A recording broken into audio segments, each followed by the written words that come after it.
Power up at level up nating hinarap ang taong ito.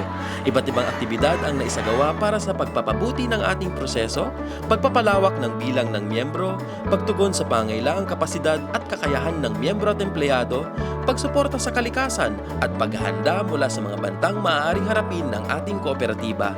Halika, isa-isahin natin ang resulta ng paglilingkod na may sigla at saya sa taong 2024. Para mas power up na ang pagpapaabot ng produkto at serbisyo, sinikap na natin mapasinop ang mga proseso sa tulong ng ating partner mula sa Belgium na BRS.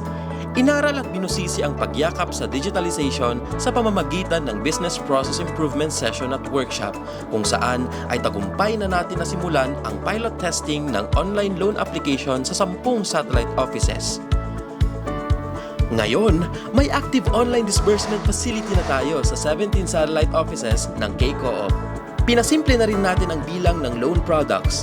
Bukod sa madali na itong matandaan, mas mapagtutuunan na ang pinakakailangan ng ating mga miyembro. Kaya from 43 loan products, down to 20 na lang tayo.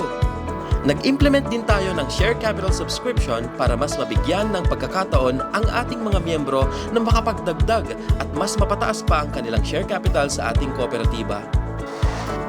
Sa ilalim naman ng Environment Resiliency and Sustainability Program, tuloy-tuloy din ang ating power-up na suporta para kay inang kalikasan. Nakapaglunsad tayo ng community project sa 10 barangay kung saan ay nakapamahagi tayo ng 105 solar lights, 60 rubber trash bins, rescue equipment at hand washing facility. Matagumpay din tayo nakapagbuo ng partnership kasama ang Pascal Resources Energy Incorporated para sa gaslight products. Maaari na makapag-loan ng mga miyembro ng Greens Loan Product na tutugon sa mas makakalikasang pamamaraan ng pagluluto. Eco-friendly na, eco-savvy pa! Risk management din ang isa sa ating tinutukan katuwang ang BRS. Kasama ang mga empleyado, nabuo ang ERM Task Force na isagawa ang risk identification at framework sa pangunguna ng ating Internal Audit Unit. Bida naman ang level up na kaalaman at kakayahan ng ating mga miyembro mula sa kabi-kabilang session at training na isinagawa sa pamamagitan ng ating social programs and services at sa tulong na rin ng ating partners na Trias at Bayan Academy. Nagsagawa ng mga awareness campaign pagdating sa disaster risk reduction, training of trainers, bumuo ng inclusion program framework, customer segmentation survey, at focus group discussion sa youth members, senior citizen members at Kasaganaka scholars. Level up din ang bilang ng ating napaglingkuran dahil nakapag-organisa na tayo ng 143 sari-sari stores, 125 karinderias, 80 food manufacturers, 69 entrepreneurs at 17 junk shop owners. Tuloy-tuloy na pag-angat ng kahusayan kasama ang ating mga miyembro.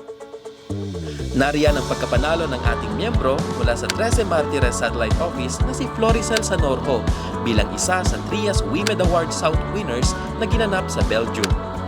Angat din ang modernized business ng ating miyembro mula sa bagong silang satellite office na si Dina De Leon matapos mapabilang na semi-finalist sa 3rd Digital Financial Inclusion ng MCPI. There's still more, hindi rin nagpahuli ang ating mga empleyado sa pag-level up ng talento ngayong 2024. Tayo ay lumahok sa MFI Talk at Cinemaya Short Film Festival ng CARD MRI kung saan ang ating kooperatiba ay nanalo sa 2 patimpalak. Waging nasungkit ng ating Internal Audit Manager na si Gerard Timbol ang Best Speaker of the Year at People's Choice Awardee para sa English category. Hakot Awards din ang ating Tinig Maralita Production sa kanilang short film entry na Teoryang Ako at waging nakapagkamit ng 5 panalo kasama ang Best Film of the Year. Back-to-back yarn? At para mas mapalawak pa ang ating serbisyo, sinimulan na rin natin na magbukas ng bagong satellite office sa Baras, Rizal. 34 in 2024.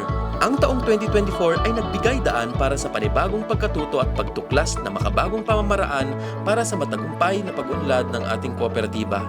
Kaya sa 2025, road to 5 and 50 naman tayo. Tuloy-tuloy ang paglilingkod para sa mas maginhawang buhay.